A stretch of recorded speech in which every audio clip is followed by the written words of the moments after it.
आणि आता पाहणार आहोत पुणे जिल्ह्यातल्या बातम्या। पालिका आयुक्तांच्या बंगल्यातून महागड्या वस्तू गायब झाल्याचं प्रकरण। पुणे पालिका आयुक्तांविरोधात मनसेचं आंदोलन। पुणे पालिका आयुक्तांविरोधात मनसेचं आयुक्तालयातच ठिय्या आंदोलन। पुणे महापालिका आयुक्तांच्या बंगल्यातील साहित्य चोरी प्रकरणी चौकशीचे आदेश। पालिकेच्या शहर अभियंत्यांना आयुक्तांकडून चौकशीचे आदेश।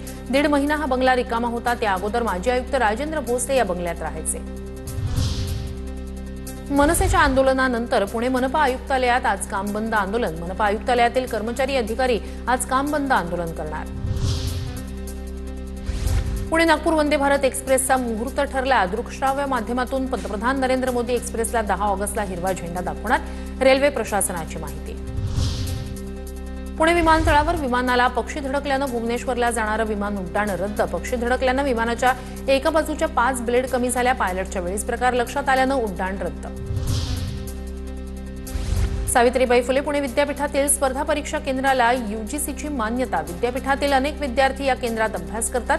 दरम्यान अपेक्षित भरती नसल्यानं केंद्राला परवानगी नव्हती।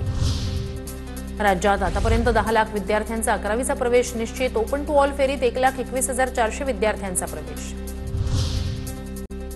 गणेशोत्सव मंडळांच्या आर्थिक व्यवहारांवर नियंत्रण। करमुक्त प्रमाणपत्र नसलेल्या मंडळांच्या बचत खात्याची चालू खात्यात रूपांतर।